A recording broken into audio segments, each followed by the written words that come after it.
Mes frères et sœurs, soyez tous les bienvenus encore une fois de plus à ce culte de mardi, ici à Pont-de-Grâce. Mon nom c'est Baron Bala, je suis le pasteur ici et c'est un bonheur, une grâce de la part de Dieu que d'avoir à porter la parole de Dieu, parce que ici chez nous, dans notre église, la parole de Dieu est centrale à notre théologie, à notre vie, à notre ministère.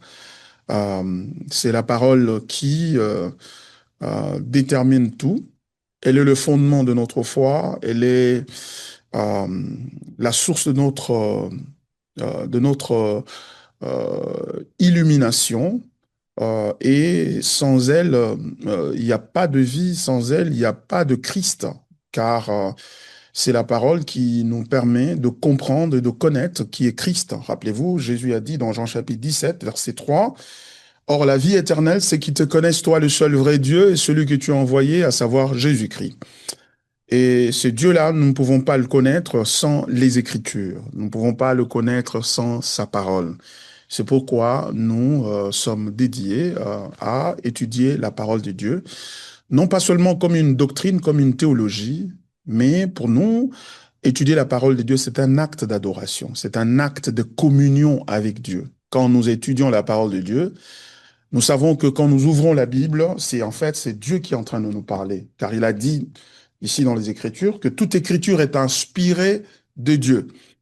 Et du coup, lorsque nous ouvrons les Écritures pour les étudier, nous sommes directement en contact avec Dieu et nous sommes en train de contempler ces dieux. Et la Bible dit, nous sommes en train de contempler la gloire du Seigneur comme dans un miroir et nous sommes transformés en la même image de gloire en gloire. Donc pour nous, il n'est pas question de penser que étudier la Bible, c'est une chose et être spirituel en est toute une autre. Non, c'est étudier la Bible, c'est l'acte le plus spirituel qui soit, car c'est de cette étude-là qu'émane notre adoration. C'est-à-dire, c'est quand la Bible nous présente qui est Dieu, qui est Jésus, que nous avons la perception exacte de ce qu'il est, et du coup, nous répondons par l'adoration. Rappelez-vous, il a dit, l'heure vient et il est déjà venu où les vrais adorateurs adoreront le Père en esprit et en vérité. Donc, pendant que nous sommes là en train d'étudier la parole de Dieu, il y a une transaction spirituelle qui est en train de se faire. C'est-à-dire qu'il y a une communion profonde qui a lieu entre nous et le Seigneur.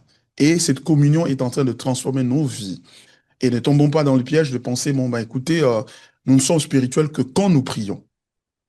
C'est-à-dire que la prière est la seule chose qui nous communique, qui nous permet de communier avec Dieu. Non. La Bible, la parole de Dieu, lorsque nous l'étudions, lorsque nous la lisons, et nous la lisons avec une attitude de vénération et d'adoration, eh ben, nous sommes en communion avec Dieu en ce moment-là.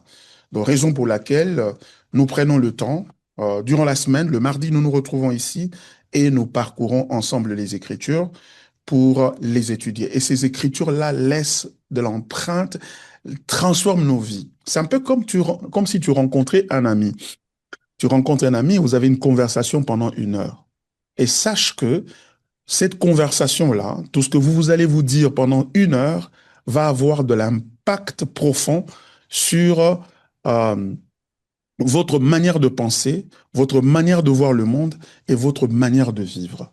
Et c'est pour cela que la Bible dit, ne vous y trompez pas, les mauvaises compagnies corrompent les bonnes mœurs. Ce qui veut dire que les bonnes compagnies améliorent les mœurs. Et quelle autre compagnie pouvons-nous avoir sinon la compagnie de Dieu lui-même qui est en train de nous parler? Jésus entre dans la maison de Marie et de Marthe et Marie va se mettre aux pieds du Seigneur pour l'écouter.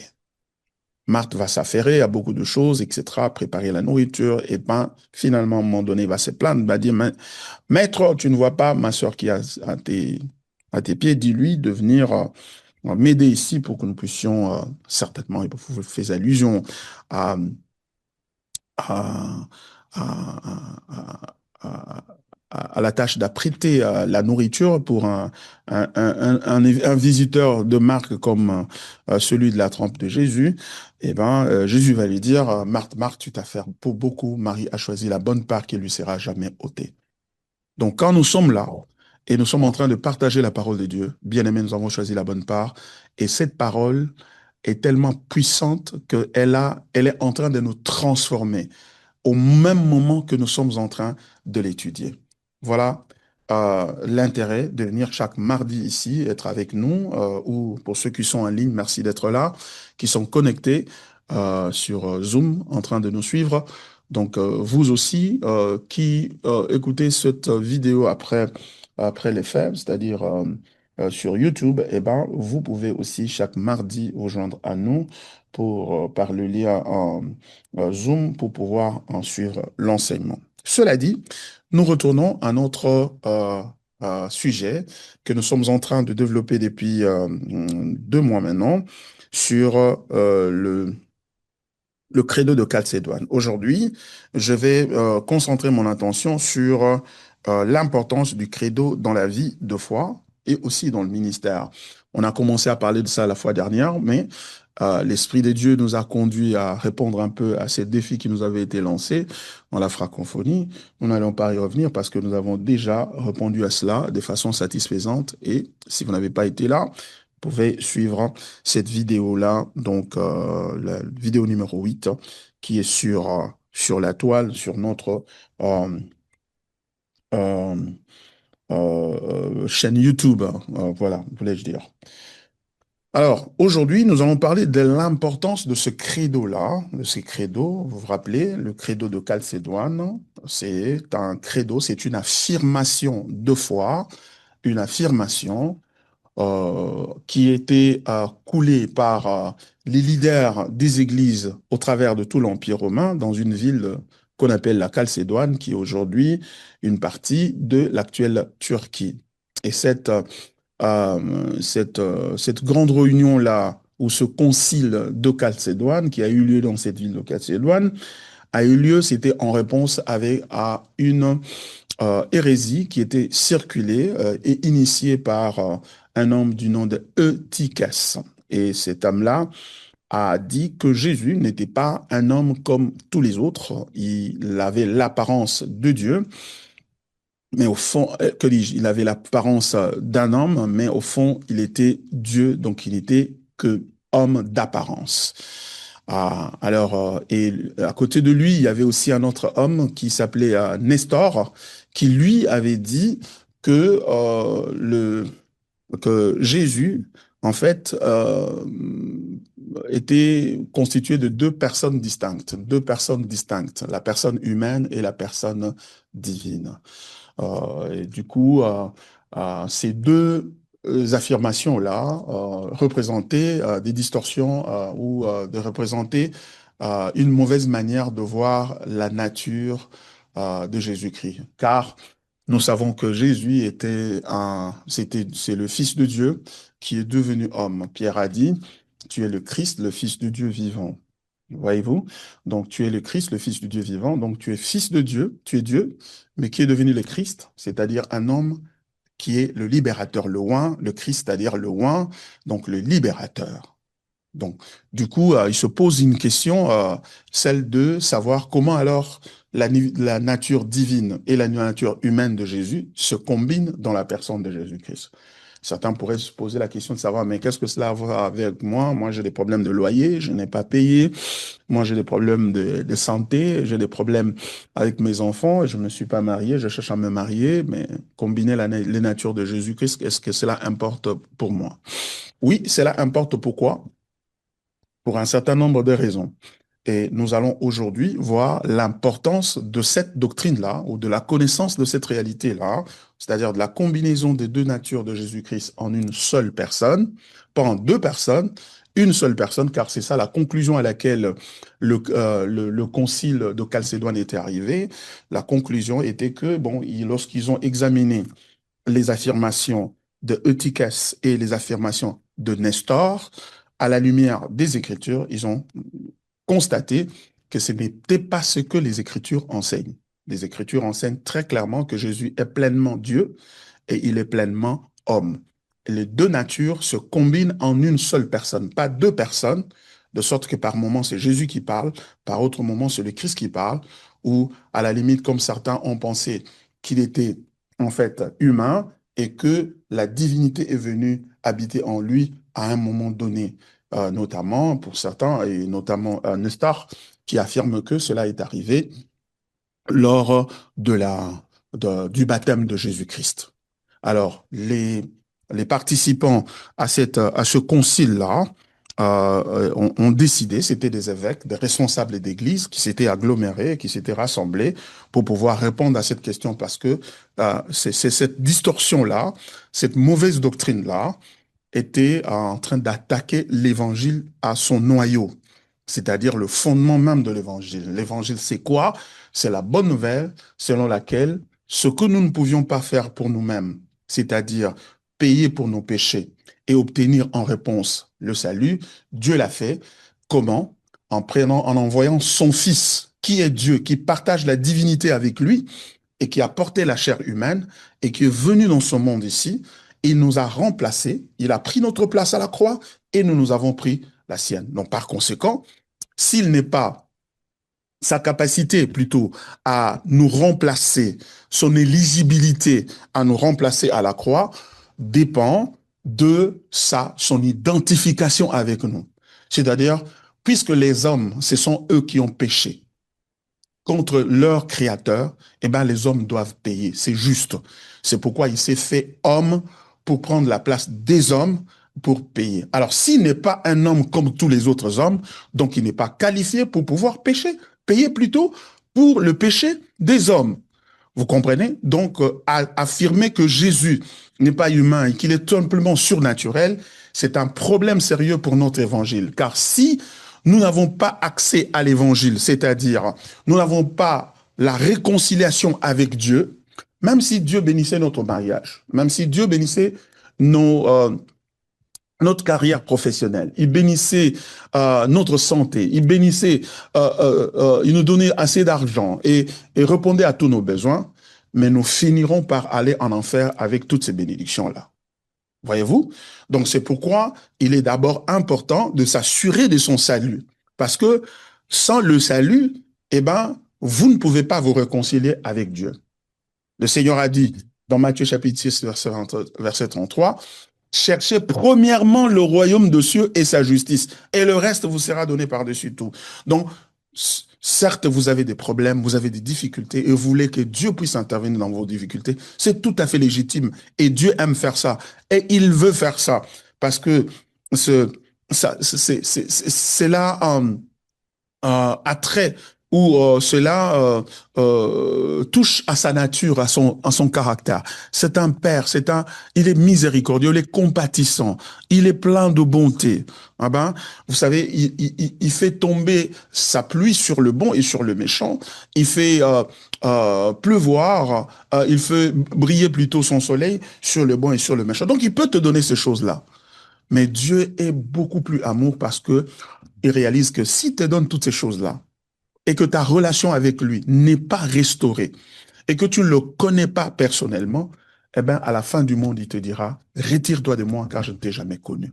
Ah, mais Seigneur, mais c'est toi, n'est-ce pas toi qui m'avais donné les enfants et le travail, n'est-ce pas toi qui avais béni ma santé, Seigneur, n'est-ce pas toi? Il dit, tout ça j'avais fait et d'ailleurs je l'ai fait pour tout le monde. Je fais pour les bons et pour le méchant. Donc cela ne détermine pas la relation avec toi. Donc, ce qui veut dire quoi? C'est-à-dire qu'en réalité, Dieu va dire, écoute, tout ce qui t'est préoccupé, c'était que toi, tu puisses avoir des choses. Mais tu t'es préoccupé vraiment pas de moi. Tu n'avais pas d'intérêt pour moi. C'est pourquoi je t'ai donné toutes ces choses-là, parce que c'était le désir de ton cœur. Voyez-vous? Mais pour ceux-là qui auront compris l'évangile de Jésus-Christ et qui se seront attachés à cet évangile, eh ben, Dieu dira, bon et fidèle serviteur, entre dans la maison dans la joie de ton maître. Voyez-vous? C'est pourquoi l'apôtre Paul est en train d'insister dans 1 Corinthiens chapitre 15, à partir du verset 1er, disant, je vous rappelle, frères, l'évangile que je vous ai annoncé, que vous avez reçu, dans lequel vous persévérez. par lequel vous êtes sauvés, si vous le retenez tel que je vous l'ai annoncé, autrement vous aurez cru en vain. Autrement vous aurez cru en vain. Je vous ai enseigné premièrement, tel que je l'ai reçu, que Christ est mort pour nos péchés selon les Écritures, qu'il était enseveli et qu'il est ressuscité selon les Écritures le troisième jour. Voyez-vous, Paul insiste que nous devons connaître l'Évangile et nous attacher à celui-ci, Parce que, vous savez quoi? Tout ce que Dieu peut te donner dans la vie, l'argent, les enfants, le travail, le succès, le ministère et toutes les bénédictions que Dieu va te donner, un jour tu vas le perdre tous. Quel est ce jour-là? Le jour où tu vas mourir. Tu perds tout. Tout est parti. Job a dit, je suis venu nu dans ce monde, je rentrerai nu. Nous n'avons rien amené. C'est pourquoi nous devons être concernés et touchés par l'état de notre âme et notre relation avec le Seigneur. Voyez-vous? Alors, nous disons, c'est quoi l'importance de ce credo dans notre vie? Alors, je vais essayer de partager mon écran ici pour vous permettre... Oh là là, j'ai un souci ici. Ça là, ma tête est coupée là. Je vais essayer de voir si je peux arranger ça. Sinon, oh là là. Je vais m'incliner. Anyway, je dois rentrer à la, how do you call it? Euh, à la caméra. Pour faire ça, ça va me prendre du temps. Bon, voilà. Rassurez-vous, je ne suis pas génocidé, j'ai ma tête en place, donc elle n'est pas vraiment coupée comme elle apparaît sur l'écran. Donc vous pouvez être calme, dit que le pasteur est bon, c'est seulement l'image qui fait cela. Voilà. Cela dit, l'importance du credo dans la vie de foi, d'abord au niveau de l'adoration. Ce credo nous permet, quand on affirme, qu'est-ce que ce credo dit? Le credo dit, Jésus-Christ est pleinement Dieu, est pleinement homme. Il est homme comme nous et il est Dieu comme son Père. Et ces deux natures se sont réconciliées en une seule personne, pas deux personnes, une seule personne. Et ces deux natures, en se mettant ensemble, elles sont restées séparées et distinctes, distinctes mais unies. Et quelle est l'union qui les amène ensemble? C'est l'union hypostatique. Et cela nous conduit à adorer le Seigneur. Celui que nous adorons, ce n'est pas un esprit. Nous adorons un Dieu homme. Et ça, c'est très important pour nous. Je vais le démontrer tout à l'heure. Ensuite, l'importance du credo aussi se voit dans la prière. La prière parce que lorsque nous nous approchons nous venons à la prière, nous ne venons pas vers une puissance, nous venons vers une personne qui est compatissante afin d'obtenir miséricorde dans sa présence. Voyez-vous? Donc, nous ne venons pas devant une force, une puissance. Beaucoup de chrétiens qui viennent dans la prière viennent dans le but de puiser une puissance. De puiser une puissance qui intervient dans leur vie. Du coup, ils ne s'affairent pas de savoir si vraiment qui est ce Seigneur-là. Et pourtant, il a dit que la vie éternelle, c'est qu'on le connaisse. Et on le connaisse en tant que pleinement Dieu, pleinement homme. Okay? Véritablement Dieu, véritablement homme. Certains disent 100% Dieu, 100% homme. C'est bien, mais pas très bien, parce que c'est comme si finalement il est 200%. OK? Et c'est pour cela que ce langage-là de 100% Dieu, 100% homme n'est vraiment pas conseillé. C'est vrai.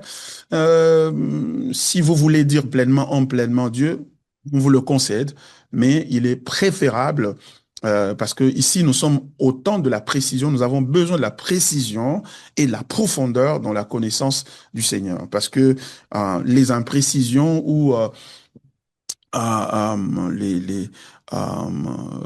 l'arrondissement des angles ici peut devenir une occasion de séduction. Donc, troisièmement, la sanctification dans notre vie personnelle. Le credo ici nous aide aussi à comprendre la sanctification et le but de la sanctification. Le but de la sanctification, c'est de devenir comme Christ.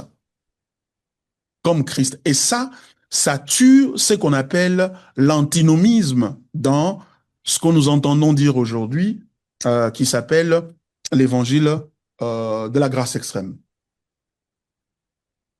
C'est cet évangile bon marché de la grâce extrême qui dit qu'écoutez, parce que nous avons été pardonnés nos péchés passés, présents et futurs en Jésus, par conséquent, nous n'avons pas besoin de nous repentir chaque jour. Et nous pouvons, même si nous commettons nos péchés, les péchés là ont déjà été pardonnés. Et par conséquent, donc, la sanctification devient quelque chose de facultatif. C'est quand nous réalisons l'humanité de Jésus que nous comprenons que quand Dieu dit dans Romains chapitre 8, verset 29, car ceux qu'il a connus d'avance, il les a aussi prédestinés à être semblables à l'image de son Fils, afin que ce Fils fût le premier-né entre plusieurs frères. Eh bien, cela veut dire que Dieu voudrait que nous devenions comme Christ, comme ce Jésus-là, humain qui a vécu dans les rues de Galilée et qui a obéi à Dieu à chaque étape de sa vie. Donc, par conséquent, la vie chrétienne, par conséquent, la sanctification n'a pas pour but de gagner la vie chrétienne, ou que dis-je, de gagner le salut, parce que le salut est fondamentalement par la grâce, mais la sanctification est la preuve que nous sommes sauvés. Et d'ailleurs, la sanctification glorifie Jésus, glorifie Dieu, parce que Dieu voudrait que la sanctification soit dans nos vies la réalisation de ce que l'Israélite n'arrivait pas à faire par lui-même. C'est-à-dire quoi? C'est-à-dire que quand Dieu a donné la loi à Israël, il leur a demandé de lui obéir. Israël a échoué. Les Israélites ne sont pas arrivés à obéir à Dieu. Et Dieu signe une nouvelle alliance avec eux. Dans cette nouvelle alliance, il va faire quelque chose d'extraordinaire. C'est qu'il va prendre la loi, il va la placer dans le cœur du croyant. Et c'est lui qui vient vivre sa vie en nous. Et cette vie-là, il a vécu comme un homme, comme un adorateur. C'est pourquoi, lors de la tentation de Jésus dans le désert, il a affirmé son humanité. Prend ses pierres, transforme-les en pain et dit non, il est écrit que l'homme ne vivra pas de pain seulement. L'homme, il n'a pas dit que Dieu ne vivra pas de pain seulement. Donc, il a insisté sur son humanité. Pourquoi il l'a fait? Mais parce qu'il savait que chaque croyant devait faire face à la loi de Dieu en tant qu'homme et non en tant que Dieu. Parce que lui est le seul Dieu. Voyez-vous? Et agenouille-toi devant moi, je vais te donner tout le royaume de la terre avec leur gloire et leur puissance, et car cela m'a été confié. Il dit non. Pourquoi? Quelle est la raison qu'il donne? Et les textes de la Bible qu'il évoque, c'est un texte que tout Israélite peut utiliser en temps de tentation. Donc, c'est-à-dire qu'il n'a pas triché lorsqu'il était devant la tentation pour faire recours à sa divinité pour s'opposer à la tentation. Car s'il avait fait ainsi, il ne serait pas un modèle pour nous. Parce que nous ne sommes pas de Dieu comme lui pour faire recours à la divinité en face de la tentation. Un gars au boulot qui est en train de te poursuivre et qui te fait des avances et qui te donne de l'argent, qui veut te faire des cadeaux pour t'avoir et pour te séduire. Mais pour s'opposer à lui, tu dois être Dieu. Alors Jésus n'a pas voulu, en temps de tentation, recourir à sa divinité parce que Barambala n'aura pas la capacité de recourir à sa divinité. Donc la grâce ne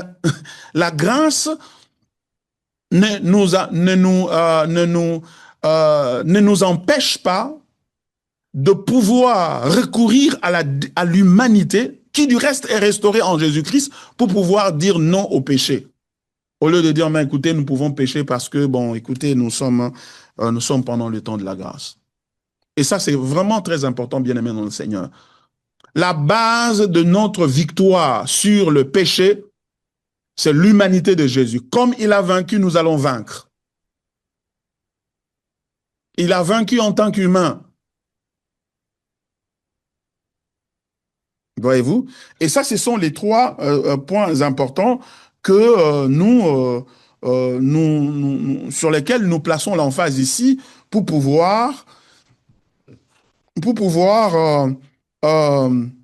réaliser l'importance du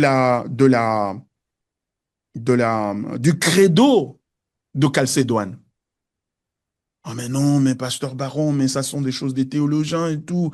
Les gens ont besoin ils ont besoin de l'argent du loyer, ils ont besoin de l'argent de Minerval, ils ont des problèmes. Depuis ils ont commencé à se réunir pour l'argent de loyer et des Minerval, ils n'arrivent toujours pas à finir ce problème parce que chaque mois, il faut payer le loyer. Et chaque trimestre, il faut payer les Minerval. Il faut résoudre le problème, celui-ci. Et dès que tu résous ce problème, un autre surgit.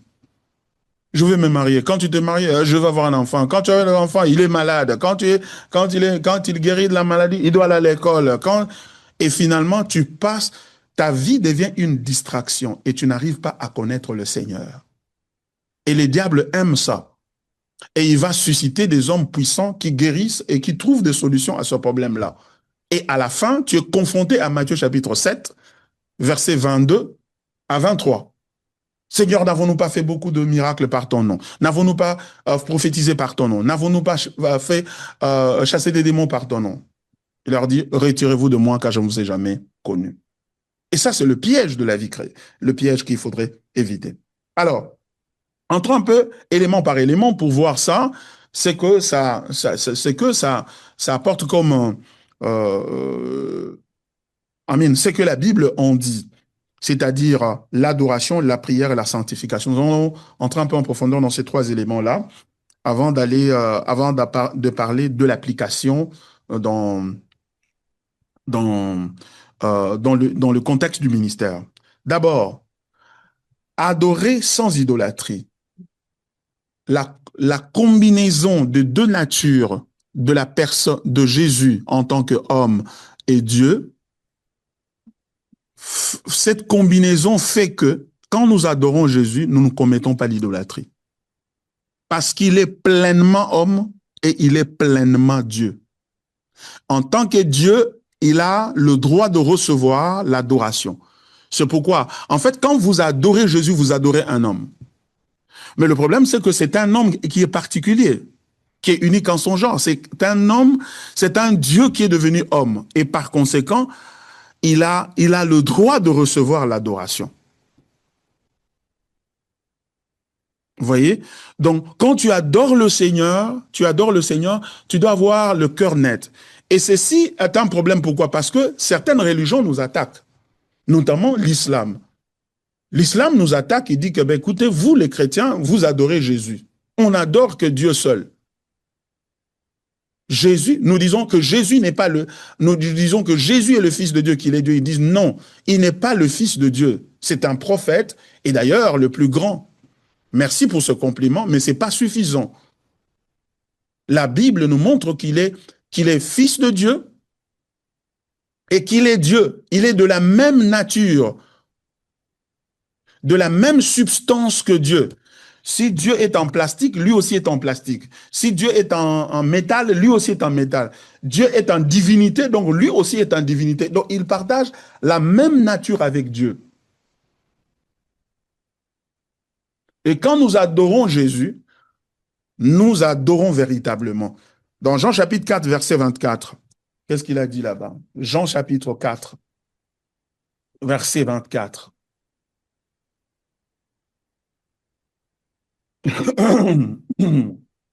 Jean chapitre 4, verset 24. Je suis dans Luc. Je vais dans Jean. La Bible dit, Dieu est esprit et il faut que ceux qui l'adorent en esprit et en vérité. Dieu est esprit et il faut que ceux qui l'adorent en esprit et en vérité.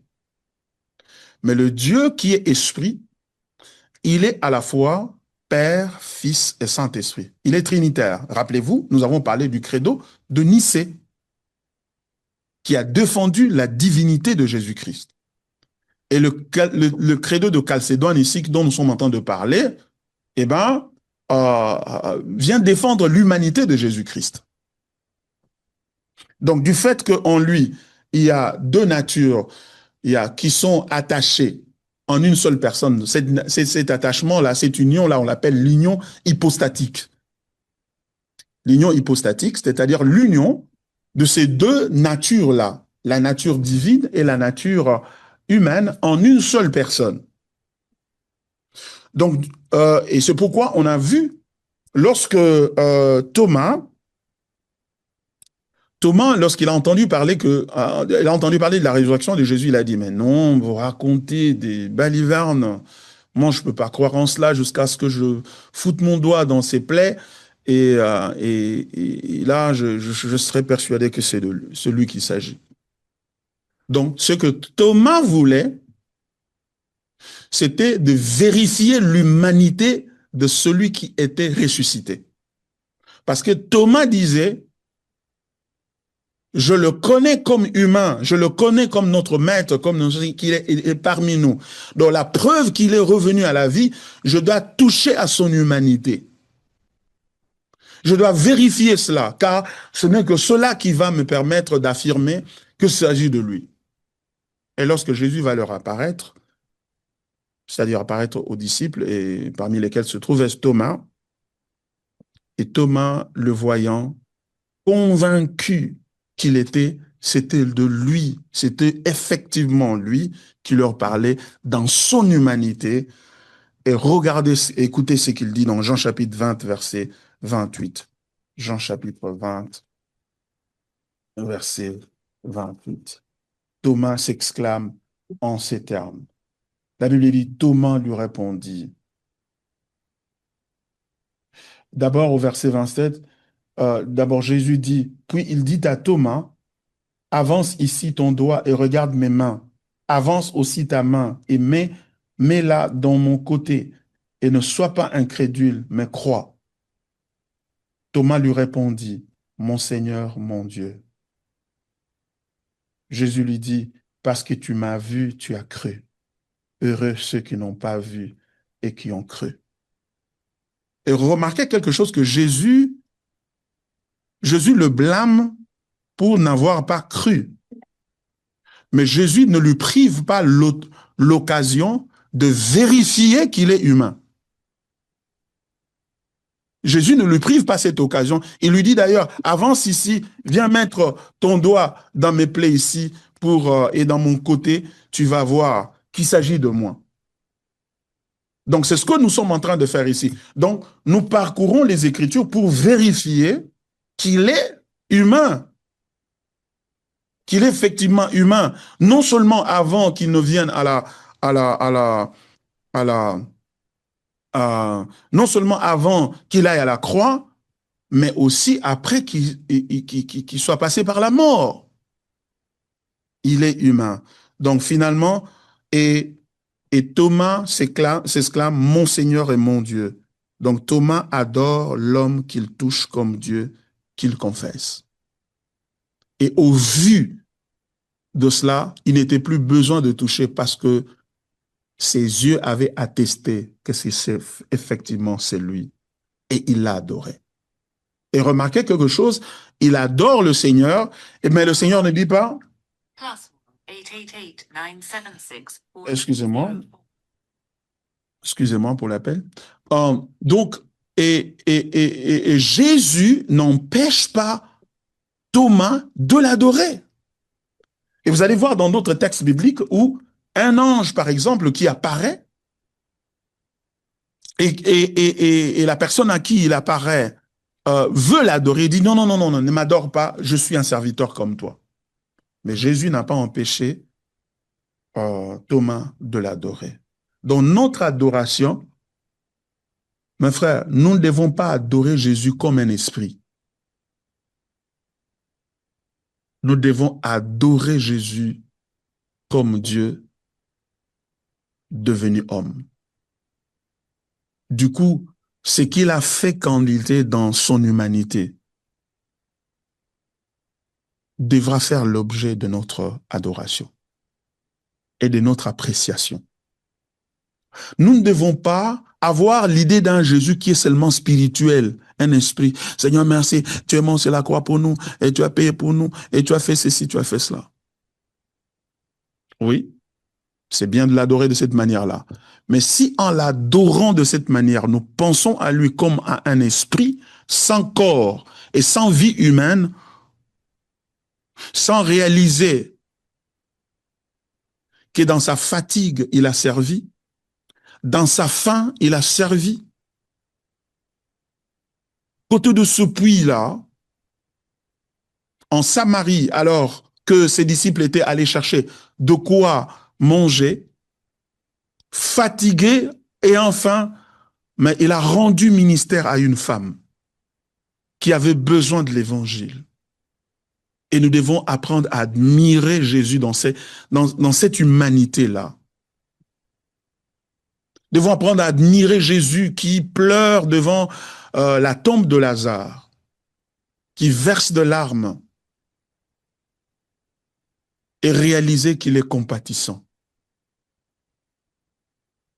Et réaliser ce Jésus-là qui, après avoir été avec des hommes et des femmes qui l'ont enseigné la parole pendant des heures, ils ont eu faim et il a décidé de les nourrir tous. Parce que si nous ne pensons pas à Jésus de cette manière-là, nous allons avoir une vie de prière, une vie de prière qui en fait pense à lui comme à une puissance et à une vie de prière qui pense à lui comme juste un esprit qui est capable de manipuler le spirituel pour satisfaire nos besoins. Nous devons penser à lui comme un être humain aussi, un Dieu humain. Et quand nous nous approchons de lui, nous nous approchons. Donc nous ne devons pas déshumaniser Jésus, nous ne devons pas désincarner Jésus. Ça veut dire que nous lui enlevons l'humanité, il reste un esprit puissant. Au nom de Jésus, au nom de Jésus. Parfois, lorsque on fait ça, on passe à une force, à une puissance. Alors qu'en réalité, il veut que nous pensions à lui comme à un ami qui est avec toi. Et quand tu montes sur la moto, il est sur la moto avec toi. Et tu peux lui parler comme on parlerait à un ami, à un frère. Parce qu'il n'a pas honte de nous appeler ses frères. L'humanité de Jésus est très importante. Et l'humanité de Jésus aussi crée la responsabilité personnelle. Crée la responsabilité personnelle. Donc, en tant qu'homme, il a eu la responsabilité de la part de Dieu de venir dans ce monde et de servir son Dieu. Toi aussi, tu as, dans l'humanité de Jésus, t'aide à comprendre que tu dois aussi prendre l'initiative, la responsabilité de servir Dieu. Être dans une église. En tant qu'humain, on l'a trouvé un jour avec ses frères, avec les souverains, avec les anciens dans l'église, en train de discuter les Écritures. Il y a beaucoup de gens qui négligent l'étude de la parole de Dieu, mais ils croient seulement, oh, le sang, barabara, le sang, etc. Parce qu'on pense à cela comme à des formules magiques. Non, il veut que tu sois humain. Il veut que tu sois là tu te lèves le matin, tu es en train de lire un passage. Tu appelles le cordon Diego, tu lui dis, cordon Diego, aujourd'hui, j'ai lu Acte chapitre 13, verset 1 à 1, mais je n'ai pas compris qu'est-ce qu'on a voulu dire par ceci. Les gens ne font pas de ça. Mais ils veulent seulement dire, non, non, non, la puissance de la prière. Non, non, non, non. Tu as besoin d'étudier la Bible. Tu as besoin de comprendre la Bible parce que c'est au travers de ton humanité que Dieu agit. Celui que Dieu a substitué à la croix pour nous, ce n'est pas un esprit, c'est un humain. Un homme qu'on pouvait arrêter, qu'on pouvait traduire en justice et qu'on pouvait crucifier, il était crucifiable. Voyez-vous? Et ça doit t'amener aussi à sens de responsabilité. Tu es à l'église, tu sers le Seigneur. Tu es fidèle dans ce qu'on te demande, dans ce que tu fais. Tu n'es pas un chrétien qui vient juste pour des bénédictions. Tu viens là, on prie, il y a beaucoup qui ont quitté. Tu ne veux pas de l'église, pourquoi? Mais parce qu'il vient. Ah, mais ici, il n'y a pas de prière. Hein. Ce qu'ils veulent dire, hein, c'est qu'ici, il n'y a pas des évocations spirituelles qui déshumanisent Jésus et qui font de Jésus une puissance, de sorte qu'ils n'ont pas besoin d'assumer leurs responsabilités. Ils n'ont pas besoin d'aller à l'école, ils ont besoin de miracles, ils n'ont pas besoin d'aller euh, de, de, de prendre soin d'eux-mêmes, ils n'ont pas besoin d'aller travailler, ils n'ont pas besoin, ils veulent le miracle, ils veulent le surnaturel à tout moment. Jésus n'est pas mort surnaturellement pour nous, il est mort naturellement. Et avant de mourir, il a fait tout. Jean-Baptiste qui le voit venir avec lui, dit non, non, non, non, non, c'est pas toi, c'est pas moi de te baptiser, c'est plutôt toi qui dois me baptiser. Il dit non, non, non, non, non, laissons accomplir la loi.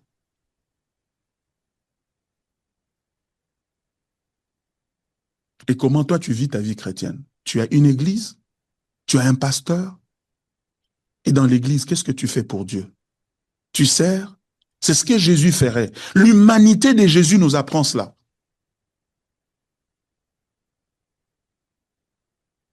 L'humanité de Jésus nous apprend à nous occuper de nos enfants. Tu peux prier pour tes enfants, Seigneur, fais que mes enfants... Mais tu dois appliquer la discipline sur les enfants. Tu dois veiller sur tes enfants. Tu ne peux pas laisser les enfants tout le temps. Non, lui, il est comme ça. Quand il sort le matin, il revient le soir. Non, non, non, non, non, non, non. Je vais seulement prier pour lui et Dieu va agir. Non, il ne va pas agir. Fais ce que tu dois faire.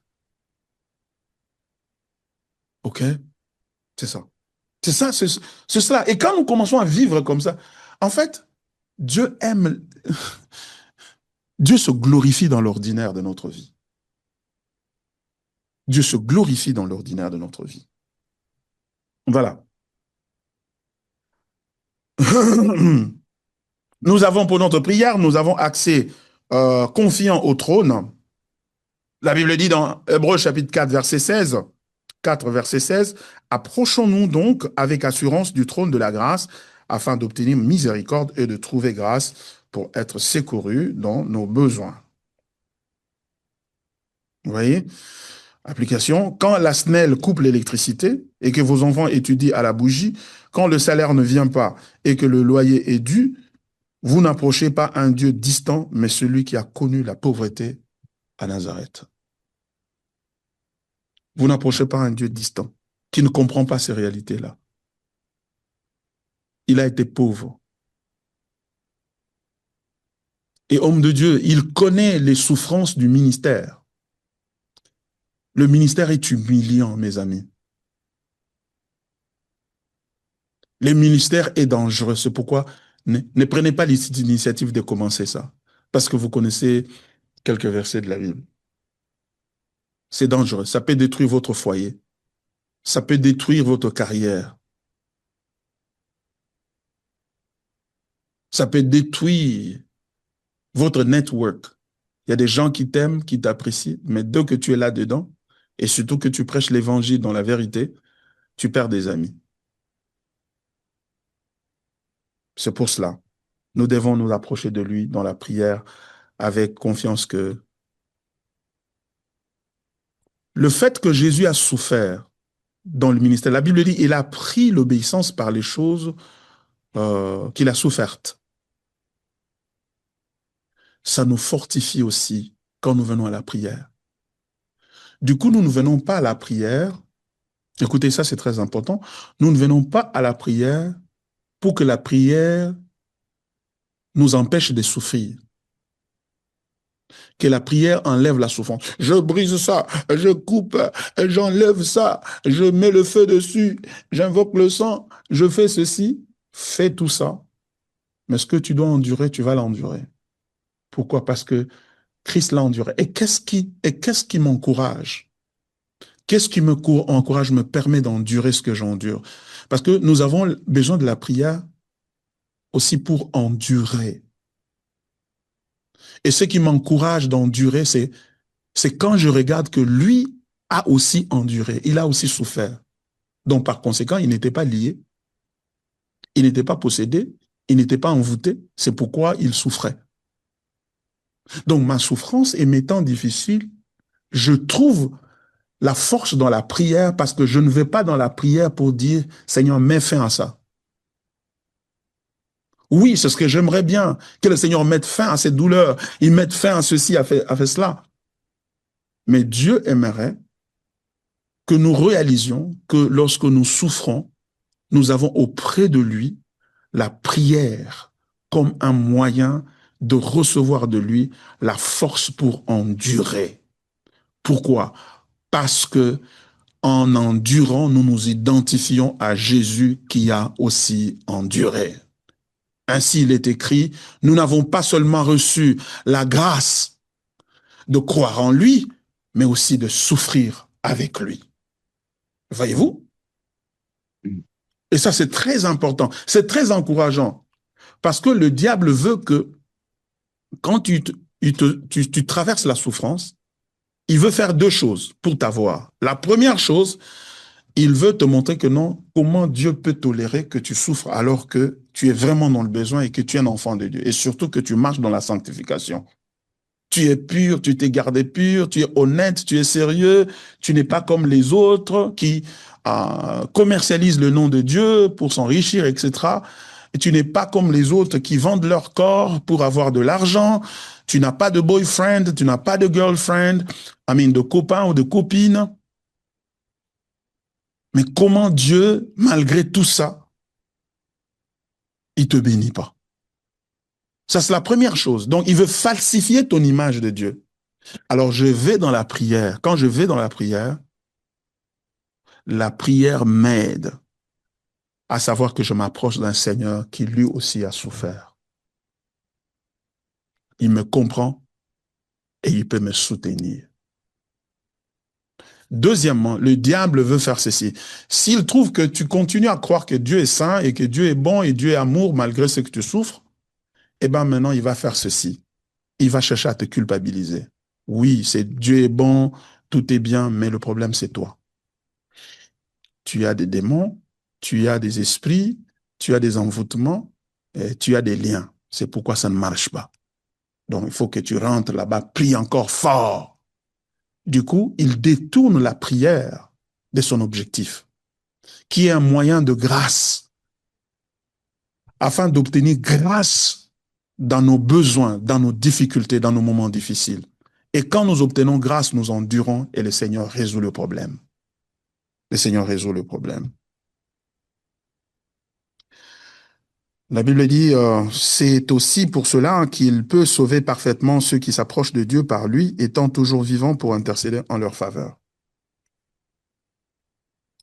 La sanctification est un autre élément important que nous trouvons comme application dans notre vie. Jésus est l'exemple à suivre. Dans Jean chapitre 1, verset 14, la Bible dit, « Et la parole a été faite chair, et elle a habité parmi nous, pleine de grâce et de vérité. » Elle a habité parmi nous, pleine de grâce et de vérité. Donc, cette parole-là, Christ, dans son humanité, devient un exemple pour nous à suivre. Il ne devient pas un exemple pour nous à suivre pour être sauvés, mais il devient un exemple à suivre pour tous ceux qui sont sauvés. La nuance est de taille. Jésus n'est pas venu pour dire, voici comment vous pouvez obéir à Dieu. Alors suivez mon exemple et en obéissant à Dieu, vous serez sauvés. C'est pas ce que Jésus est venu faire.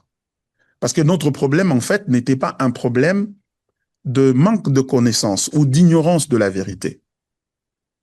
Nous n'étions pas sauvés parce que nous ne savions pas comment faire pour obéir à Dieu.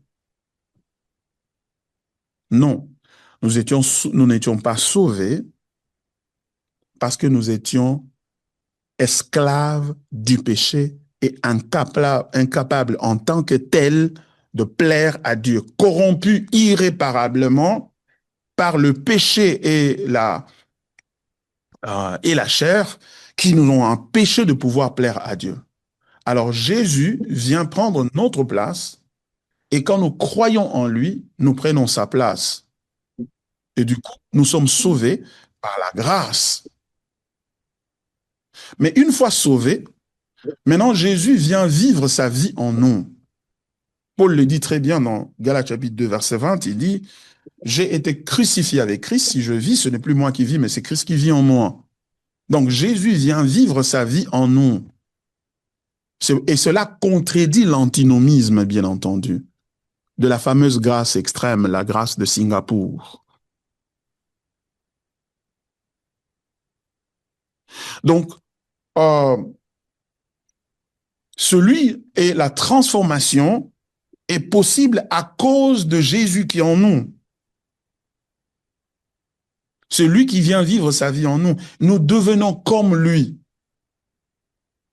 Et l'apôtre Paul dit dans 1 Corinthiens chapitre 2 verset 2, je n'ai pas voulu connaître autre chose parmi vous, sinon Christ et lui crucifié. C'est-à-dire un Jésus qui a vécu et qui a été crucifié. C'est-à-dire qui est humain, parce qu'on ne peut crucifier qu'un humain, qui est humain, mais à la fois Dieu. Voilà. Et Romains chapitre 8 verset 29, Romains chapitre 8 verset 29 dit ceci. Car ceux qu'il a connus d'avance, il les a aussi prédestinés à être semblables à l'image de son Fils, afin que son Fils fût le premier-né entre plusieurs frères. Voyez-vous? Ceux qu'il a connus d'avance, Dieu les a prédestinés à être comme Jésus. Donc, que quelqu'un ne te dise pas, nous sommes pendant le temps de la grâce, donc nous ne sommes pas sous la loi. Déjà que beaucoup de gens ne comprennent pas ce que c'est, à partir de la semaine prochaine, Dieu voulant, nous allons commencer une étude sur la loi et l'évangile. La loi et l'évangile. Et nous irons en profondeur pour comprendre la place de la loi, l'importance de la... C'est quand la Bible dit, nous ne sommes pas sous la loi, ou quand il dit que lorsque le temps fut accompli, Dieu envoyant son Fils, né d'une femme, né sous la loi. Né sous la loi, ça veut dire quoi? Et nous allons comprendre c'est quoi l'évangile et quelles sont les implications de l'évangile et quelle est la place de la loi de Dieu avant le salut et après le salut. Et ça, c'est très important, ça va nous permettre de grandir dans la foi. OK? Sur la sanctification est très importante. Alors, vous voyez que on ne peut pas être chrétien, on ne peut pas vivre la vie chrétienne profondément et vivre la sanctification pour euh, sans tenir compte de l'humanité de Jésus. En fait, Dieu veut que nous devenions, entre guillemets, des Jésus qui circulent dans les rues de Kinshasa, dans les rues de Paris, dans les rues de Seattle, dans les rues de Beijing, etc. Où que nous soyons comme Jésus. Comment Jésus vivrait-il? Prendrait la femme d'autrui? Jésus volerait et détournerait le fonds de l'État? Jésus va prendre son frère qui est incompétent, il va le placer au poste de ministre. Est-ce que Jésus ferait ça et il appellerait ça, c'est une bénédiction, c'est une élévation? Et quand on regarde le profil de la personne qu'on a placée dans ce poste-là, on se demande, mais qu'est-ce qu'il va faire là? Il n'a ni l'expérience, ni l'éducation ou la formation nécessaire pour accomplir ça. Et on va le hisser au rang, on lui donne des responsabilités étatiques et nationales. Non, mais parce que c'est mon frère ou c'est mon oncle, etc. Qu'est-ce que Jésus ferait? Voyez-vous? Donc, ce sont là les choses que nous devons... Alors, cela dit, je voudrais très rapidement ici faire la différence entre Nicée et Chalcédoine. Entre Nicée et Chalcédoine, c'est-à-dire entre le concile de Nicée et le concile de Chalcédoine, ou le credo de Nicée et le credo de Chalcédoine.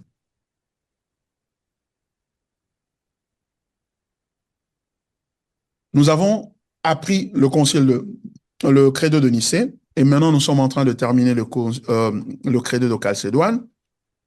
Quelle est la différence? sur le plan, la question centrale, c'est-à-dire euh, dans le credo de Nicée, quel était le problème central?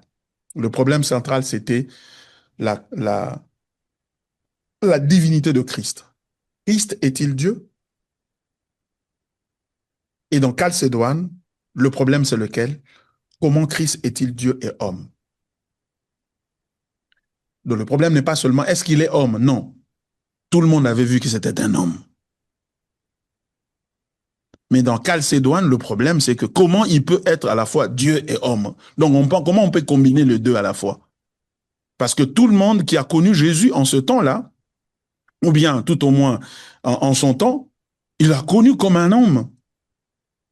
C'est la raison pour laquelle plusieurs dans sa ville natale, à Bethléem ou à Nazareth, où il a grandi, il n'a pas pu faire beaucoup de miracles. Pourquoi? Parce que les gens le voyaient comme un gars normal, un gars régulier, comme tous les autres. Ce petit-là, bon, petit Jésus, donc il était ici, le petit d'un menuisier là, bon voilà. Ils n'ont pas cru en lui. Donc la question de l'humanité de Jésus-Christ ne s'oppose pas, mais le problème en Chalcédoine, c'est la combinaison de comment il peut être Dieu et homme au même moment. Voyez-vous? Donc c'est ça. Et l'hérésie qui était combattue dans le concile, le credo de Nicée, c'était l'arianisme. Arianisme qui en fait était la doctrine avancée par un gars qui s'appelait Arius, un évêque d'Alexandrie en Afrique, et qui a enseigné que Jésus n'était pas, euh, n'était pas Dieu. Il était une créature de Dieu. Et les témoins de Jéhovah ont pris ça en cœur. C'est ce qu'ils soutiennent aujourd'hui. C'est en fait l'arianisme qu'ils soutiennent aujourd'hui. Et le rési dans le chalcédonien, dans le credo de Chalcédoine, c'était l'eutychianisme et le nestorianisme. Il y avait deux hérésies. Donc, l'eutychianisme et le nestorianisme. L'eutychianisme qui dit qu'il n'est pas, il est apparemment homme, mais il n'est pas totalement homme comme nous. Nestor dit non. Il avait deux personnes en lui. Il y a la personne divine et la personne humaine. Vous voyez? Et quelle est l'affirmation clé qui a résolu les deux credos ou les deux hérésies? Pour Nicée, on dit c'est homoiousus, c'est-à-dire on est arrivé à la lecture des écritures, à l'examination, à la suite de l'examination des Écritures, à comprendre que le Jésus est de la même substance que Dieu. Il est de la même substance. Donc c'est pas Dieu n'a pas fait de Jésus Dieu. Il est Dieu ensemble avec Dieu. Et Chalcédoine dit deux natures, il y a deux natures en une seule personne. Du coup, c'est quand il est né, quand il est né, il s'est incarné. Il est né Dieu et homme au même moment. Il a grandi comme ça. Ce n'est pas que lors de son baptême, il était homme, mais lors de son baptême, quand l'Esprit est descendu sur lui, le Christ est entré en lui, comme certains affirment aujourd'hui. Enfin, ils ont affirmé hier, et certaines recyclent cette hérésie-là aujourd'hui. Hein? Ils vont dans la poubelle de l'histoire, ils vont prendre cette hérésie-là, ils vont la nettoyer et la recycler, ils vont l'appeler ça une révélation. Bon, Jésus n'est pas le Christ, Christ n'est pas Jésus, Jésus n'est pas le Christ. Et ça, c'est dangereux. OK? Et le focus entre les deux, Nicée s'est focalisé sur la divinité de Christ pour démontrer qu'il est Dieu, et Chalcédoine s'est focalisé sur l'union de ces deux natures-là. Comment ces deux natures-là sont unies? Ils sont unis par l'union hypostatique. Et cette union-là fait que Jésus, ce n'est pas un homme qui, à force de sainteté, est devenu Dieu, mais c'est Dieu qui est devenu homme et qui a vécu comme tel et qui le restera pour toujours. Voilà. La complémentarité des deux credos. Nicée établit le fondement, Christ est pleinement Dieu, Chalcédoine complète l'édifice, Christ est pleinement Dieu et pleinement homme. Ensemble, ils préservent l'évangile intégral. C'est comme le manioc a besoin à la fois de la tige, Nicée, donc la divinité de Jésus, et des racines, calcédoine, humanité, pour produire la nourriture qui sustente. Ainsi, notre foi a besoin de deux confessions pour nourrir nos âmes. Application ministérielle pour Kinshasa. Le contexte de ministère de Kinshasa. Notre ville bien-aimée de Kinshasa présente des défis uniques pour la proclamation de l'Évangile. Et ceci est vrai aussi pour Paris, c'est aussi vrai pour n'importe quelle ville aujourd'hui à travers le monde, dans ce monde tout à fait, ce monde pluraliste dans lequel nous vivons aujourd'hui. Hein, il y a des réalités. Nous avons besoin de comprendre cette doctrine ici pour euh, euh, nous protéger contre les hérésies. Hein, vous savez comment les choses sont en train de brûler là-bas en France avec les églises, les pasteurs. Je ne voudrais pas encore leur donner l'opportunité de citer leur nom ici. Vous les connaissez. Ils sont là-bas en train, certains à cause des appels de fonds et des histoires qui se font, qui ont déçu les croyants, etc. Et donc, l'Église traverse des moments difficiles. La crise est doctrinale. La crise au cœur de tout ce qui s'est fait aujourd'hui, qu'il s'agisse à Kinshasa, à Paris ou ailleurs ou aux États-Unis ici, la crise est la crise de l'Évangile et non la crise de la combinaison de la divinité et de l'humanité de Christ. Si nous croyons en l'humanité de Christ, nous aurons pour but dans la vie de devenir comme Jésus. Mais certains ont changé ce but-là. Ils ont dit que le but du christianisme, c'est de devenir prospère, l'évangile de la prospérité. Alors, quand on a fait de la prospérité un but, Jésus devient un moyen vers ce but-là. Donc, Jésus est rendu comme une puissance, comme une force, comme un mystique, une mystique, voulais-je dire, qui te permet d'arriver là-bas. Il faut faire des sémences, il faut faire ceci, il faut obéir à Dieu, il faut faire ceci. Tu fais des choses pour obtenir quelque chose de Jésus. Les autres ont dit non, l'objectif c'est la délivrance. Parce que tu as des combats dans ta vie, etc. On réduit toute ta vie au combat spirituel, où tu as pour but de devenir une meilleure version de toi-même. Les autres disent non, mais ce n'est pas le combat spirituel, c'est la destinée. C'est-à-dire, tu dois devenir quelqu'un dans la vie. Il y a 7 montagnes dans la vie. La montagne de la politique, de l'économie, du business, de l'éducation, des arts, de la communication ou de la presse, etc. Donc, ça fait 7 montagnes. Il faut que tu te retrouves au-dessus de l'une de ces montagnes-là. Et comment tu vas y arriver? Et tu as besoin de Jésus. Et cela déshumanise Jésus. Jésus devient un chariot ou devient un Uber, un taxi qui t'amène à cette destination-là. Et quand tu arrives, tu dis merci Jésus, tu paies la dîme, tu donnes les offrandes, voilà. Et c'est ça qui est à la base des problèmes que nous avons dans l'Église. Donc notre problème dans l'Église, c'est une tendance à désincarner Jésus, à déshumaniser Jésus, à lui débarrasser de son humanité. Et lorsque nous le débarrassons de son humanité, nous perdons le fondement de notre salut. Par conséquent, Jésus devient une autre mystique, il devient juste une autre religion.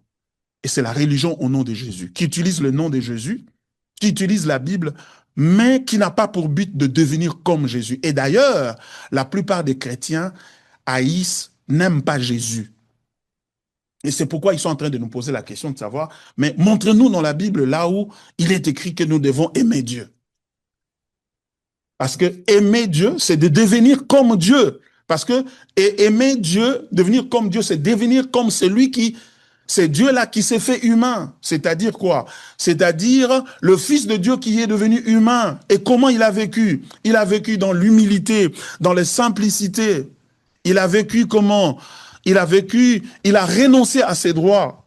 L'autre fois, notre frère Exaucé Benjamin était en train de nous prêcher ici à Pont-de-Grâce sur Matthieu chapitre 5. Et voici ce Jésus-là, comment il est en train de parler. Et je vous montre que beaucoup de gens n'aiment pas ce Jésus-ci. Parce que c'est un Jésus dangereux. Il peut vous conduire à vous dépouiller de tout. Ce Jésus-là, c'est un Jésus dangereux. Le Jésus de la Bible, regardez. Exaucé a prêché sur ce texte ici.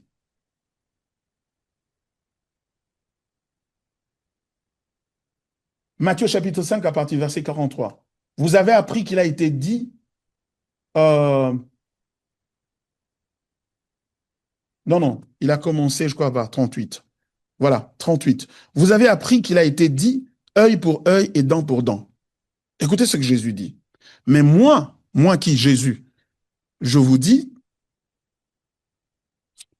moi, je vous dis de ne pas résister aux méchants. Si quelqu'un te frappe sur la joue droite, présente-lui aussi l'autre joue. Si quelqu'un veut plaider contre toi et prendre ta tunique, laisse-lui encore ton manteau. Si quelqu'un te force à me faire 1 000, fais-en 2 avec lui. Donnez à celui qui te demande, donne à celui qui te demande et ne te détourne pas de celui qui veut emprunter de toi. Hum, hum. Ose aller, ose amener ça dans les ministères de combat. Si on va te recevoir, ose amener ça. Oh non, il va emprunter et il va prendre ça pour aller m'envoûter. Vous avez appris qu'il a été dit, tu aimeras ton prochain et tu haïras ton ennemi. Uh-huh.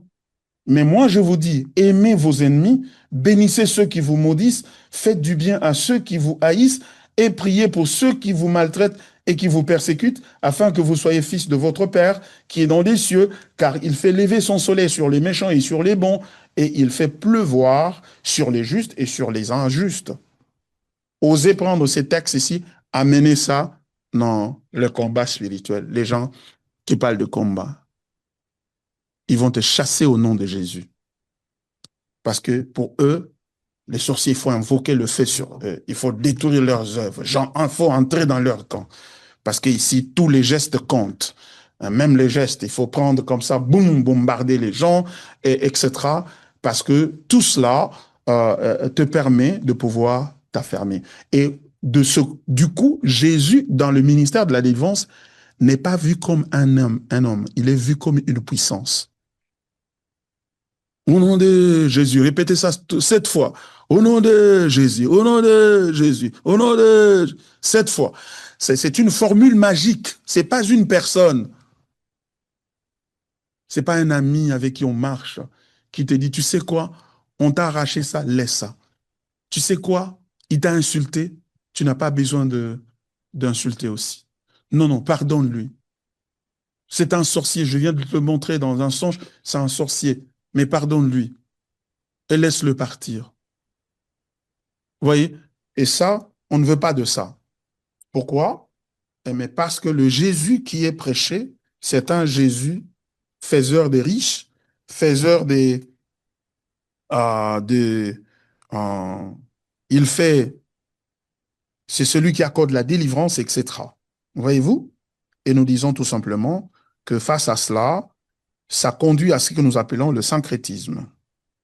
Hein? Le syncrétisme, je vais présenter un slide ici. Voilà, c'est celui-là. Oh, shoot. Oh, sorry.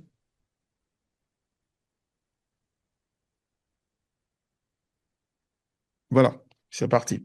Face au syncrétisme religieux. Donc, il y a un syncrétisme. D'où vient cette conception de Jésus, de la puissance?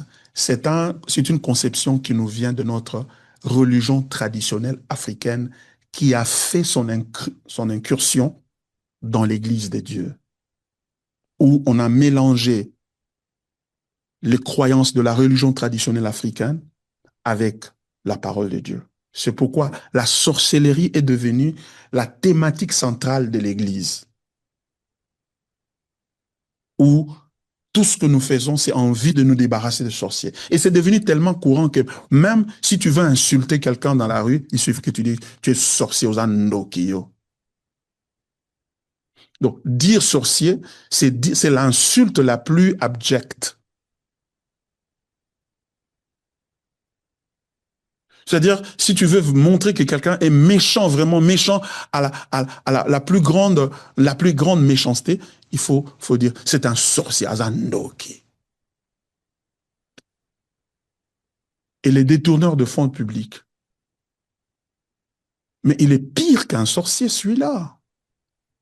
Parce qu'un sorcier peut manger à la limite 2 ou 3 personnes, si on peut le lui accorder. C'est lui qui détourne les fonds de l'État, l'argent qui était destiné à l'hôpital pour guérir les malades et aider les gens. Il bouffe cet argent, il détourne cet argent-là.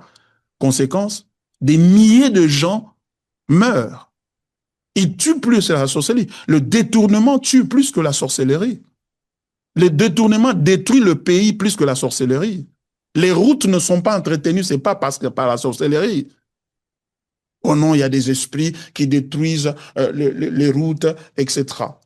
Ici aux États-Unis, il n'y a pas des esprits qui détruisent les routes. Le béton des États-Unis est plus fort que le béton de Kinshasa. Ou le béton de la France, le goudron de la France. Mes frères et sœurs, la crise que nous vivons dans notre pays, le Congo, pour ce qui nous concerne, c'est la crise de l'évangile, c'est la crise de l'homme congolais. L'homme congolais est atteint par un cancer qui a complètement détruit toutes les cellules.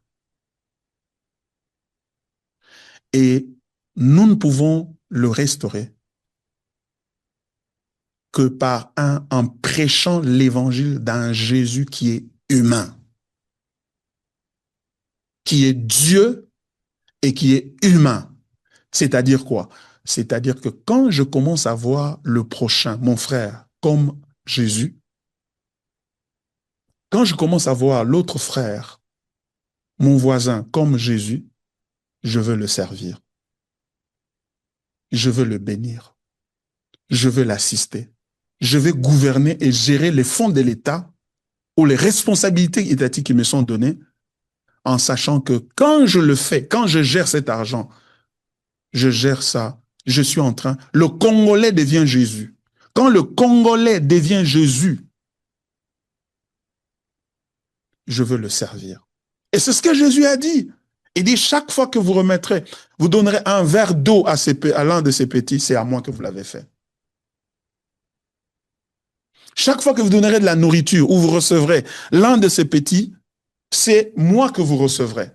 Et à la fin du monde, il dira, j'avais faim, tu m'as donné à manger. J'avais soif, tu m'as donné à boire. J'étais malade, tu es venu me visiter. J'étais en prison, tu es venu me visiter. Tu diras, mais Seigneur, qui es-tu comment je t'ai visité ou comment je t'ai rendu tous ces services? Il dit, mais quand tu as rendu ça à ton frère, c'est alors que tu me l'as rendu. C'est ça la crise, c'est ça la solution au problème congolais. C'est que nous devons prêcher un évangile qui met l'emphase sur l'humanité de Jésus, de sorte que chaque croyant réalise que l'objectif de la vie chrétienne, c'est de devenir comme Jésus, et je deviens comme Jésus en traitant mon prochain comme Jésus.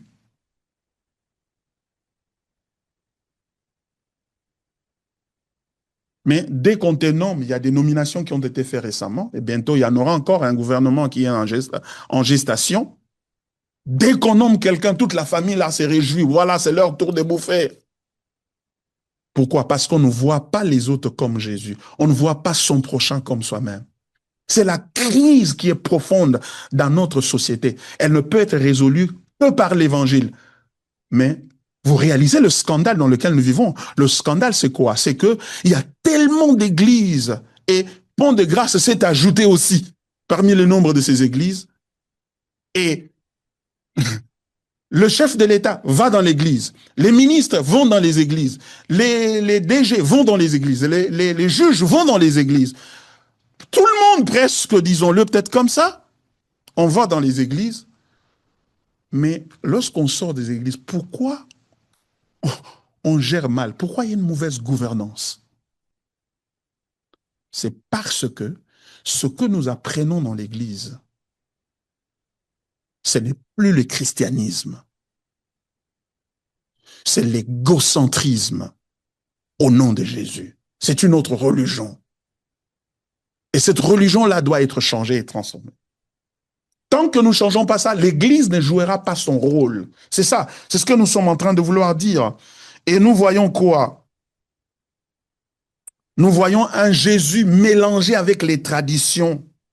Nous voyons ce prophétisme ici qui est en train de monter de plus en plus, où les prophètes se donnent, euh, s'attribuent les prérogatives de Dieu. Ils ont hissé leur voix au même pied d'égalité, au même niveau que la parole de Dieu. La parole de Dieu n'est plus suprême. Et comme vous pouvez lire derrière moi, un prophète qui se tient devant les gens et écrit « Je suis la voix de Dieu ». Non, tu n'es pas la voix de Dieu. Tu n'es pas la voix de Dieu. La voix de Dieu, c'est la parole de Dieu. La parole de Dieu. Donc, c'est ça. Donc, Chalcédoine nous aide à gérer cette réalité. Je suis désolé avec mon... euh, je vais essayer de fixer le problème avec euh, ma présentation ici qui s'est figée. Voilà. Face à la souffrance, nous devons savoir que, mes frères, la souffrance que nous endurons est une opportunité que Dieu a donnée à chacun de nous pour pouvoir manifester Jésus. Manifester Jésus. Comment? C'est-à-dire, si Jésus était là en face d'une femme qui est seule avec les enfants et qui n'a pas de moyens, comment Jésus traiterait cette femme-là et ces enfants-là? Et avant d'amener ça au niveau du gouvernement, commençons d'abord au niveau de l'Église, là où nous sommes. Comment nous traitons ceux qui sont au milieu de nous et qui traversent des moments difficiles. Et l'évangélisation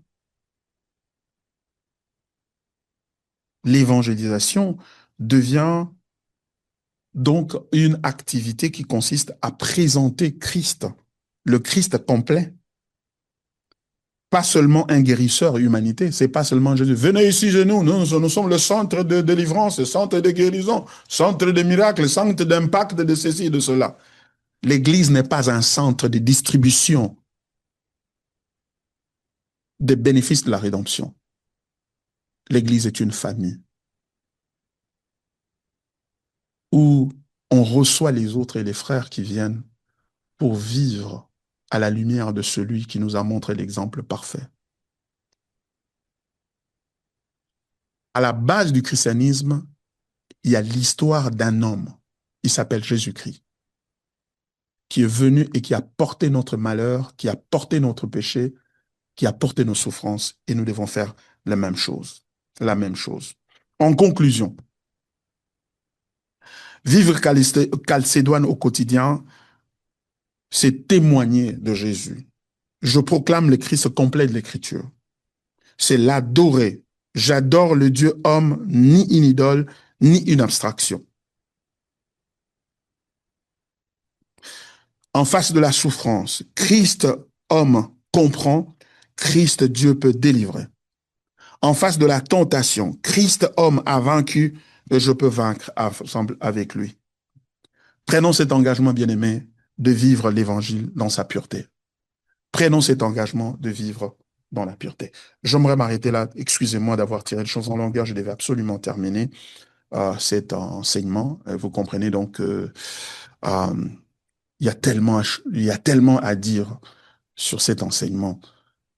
Mais ça nous a permis de comprendre euh, l'évangile et nous accrocher à cet évangile.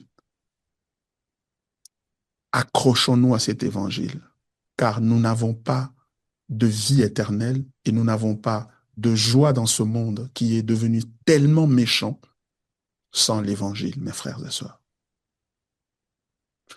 Merci beaucoup. Je ne sais pas si quelqu'un a une question, on peut répondre rapidement et puis on va aller à la maison. Alléluia. Est-ce qu'on peut acclamer le Seigneur? Oh, Seigneur. Je ne sais pas s'il y a des questions dans la salle. Pasteur peut répondre.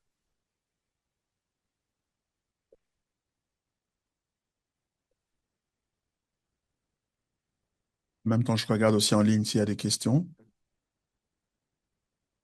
Bonsoir, pasteur. Bonsoir. Moi, j'ai une question. Je ne sais pas si vous allez nous éclaircir par rapport à ça.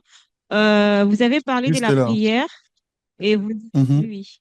Vous avez parlé de la prière. Vous nous avez encouragé de, de prier comme il se doit, comme vous avez encouragé de prier, de dire au Seigneur de nous aider à endurer lorsque nous avons des problèmes, lorsque nous avons des difficultés.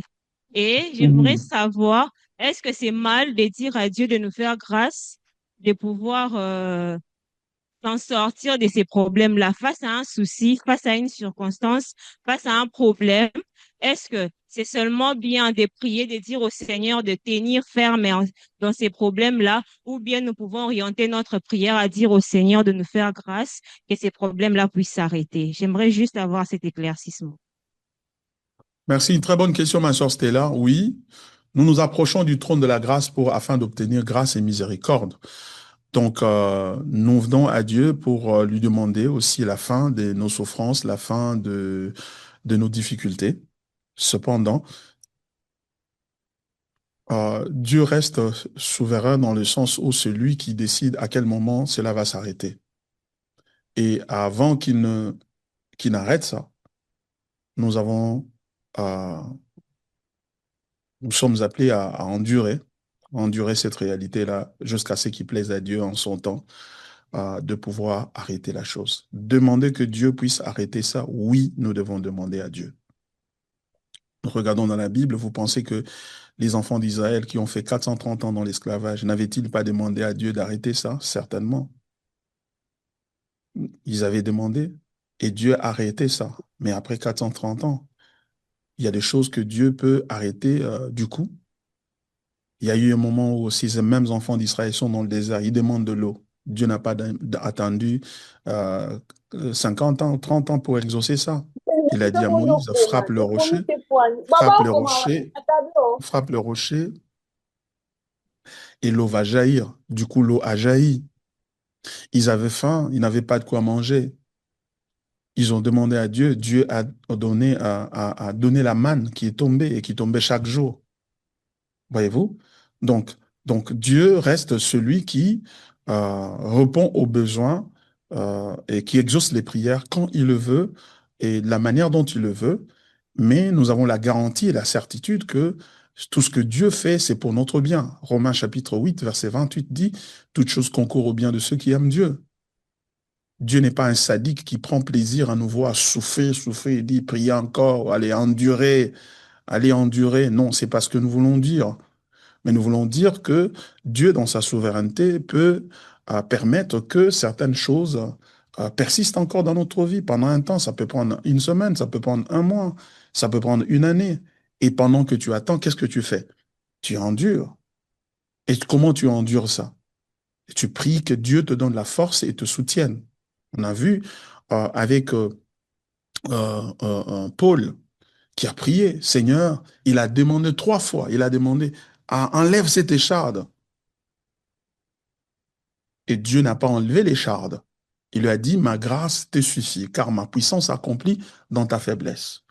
Vous voyez?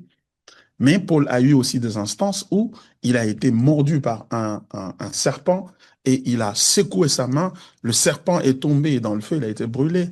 Et il est resté debout. Il n'est pas tombé à la suite de la morsure du serpent. C'est le même Dieu qui le délivre instantanément, mais c'est le même Dieu aussi qui dit, attends, vous voyez? Donc c'est de cela que nous voulons parler. Nous ne voulons pas dire que absolument, il faut absolument tout endurer, ouais. Mais nous voulons aussi réaliser que la prière, ce n'est pas ta force dans la prière qui met fin à la chose, hein. Et c'est pourquoi il faut faire très attention avec le concept de la puissance de la prière. Hein. C'est pas qu'il n'y a pas de la puissance dans la prière, certes, il y a la puissance, mais la puissance de la prière ne réside pas dans les prieurs, c'est-à-dire la personne qui prie, mais réside dans Dieu, en Dieu, qui reçoit la prière, qui sait quoi faire et quand le faire. Voilà ce que nous avons voulu dire. Et Jésus lui-même, et qu'il est un exemple modèle, hein, devant la tombe de Lazare, il dit, Père, je t'exauce de ce que, je te loue de ce que tu m'exauces toujours. Lazare sort, il est exaucé instantanément. Il arrive à Gethsemane, il dit, Père, est-ce que tu peux enlever cette coupe de moi? Le Père dit non. Et il va endurer. Et la Bible dit, les anges lui apparurent pour l'encourager, lui donner la force. Parfois, nous, dans la prière, nous avons besoin d'avoir la force de dire, de continuer de persévérer. C'est de cela que nous voulons parler. Sinon, et qu'est-ce qui nous permet d'endurer? C'est la conception que Jésus, de l'humanité de Jésus nous aide. Lui aussi a enduré. Ah, donc si lui aussi a dû attendre, moi aussi je peux attendre. Hein? Donc tout problème dans la vie n'est pas toujours le résultat d'un péché ou d'un démon quelconque. Vous voyez, hein? Donc c'est cela que nous voulons dire. Merci. Est-ce qu'il y a encore deux personnes qui ont des questions? Donc, Je vous en prie. Bonsoir, pasteur. Bonsoir, Bonsoir Jaël.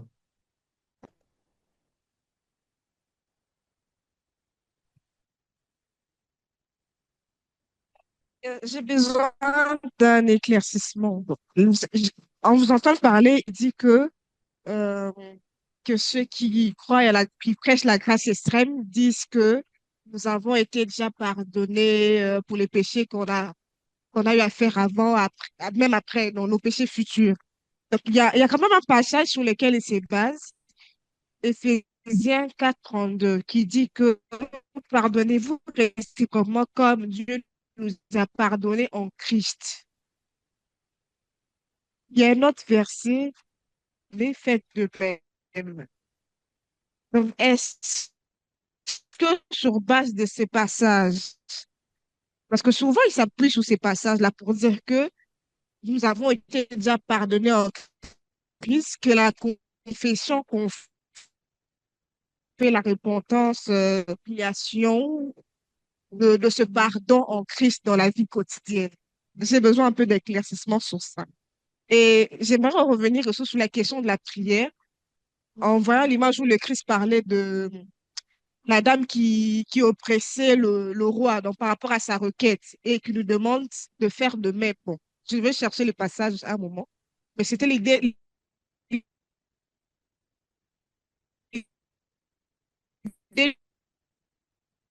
de ce passage, c'était qu'est-ce que vous en dites par rapport à ça? Tout à fait. Je commence par la dernière. Ce passage-là, en fait, aussi vient renforcer ce que je viens de dire. C'est-à-dire la souveraineté de Dieu est telle que euh, Dieu nous encourage à le demander et à demander avec instance, faire des prières avec instance.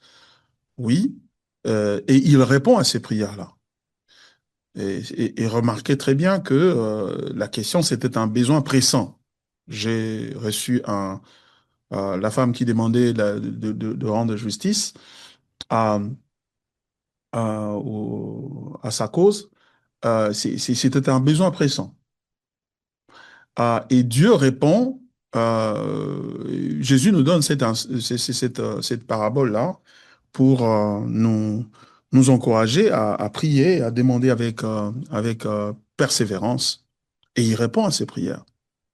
Cependant, il y a des choses pour lesquelles nous demandons à Dieu, les choses que nous demandons à Dieu, que Dieu dit, c'est pas le moment pour les avoir, ou soit il faut attendre, ou soit je vais pas le faire.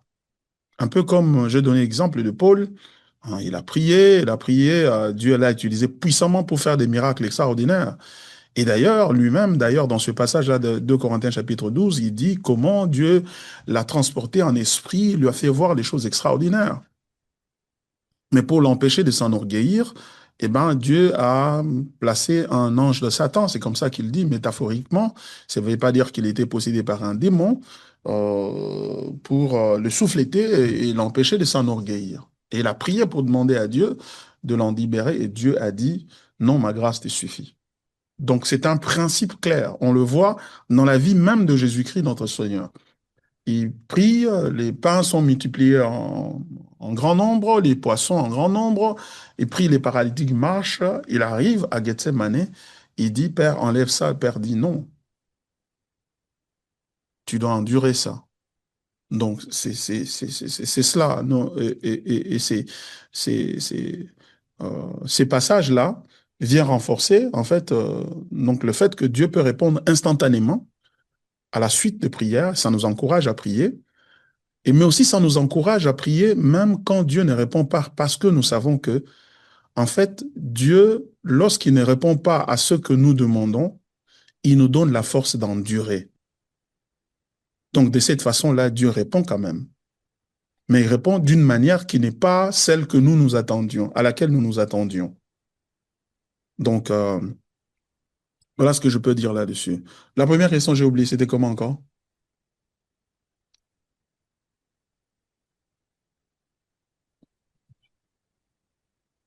Parce que la première Ah question, oui, c'était par rapport à l'enseignement de grâce Éphésiens. extrême Voilà. sur la voilà.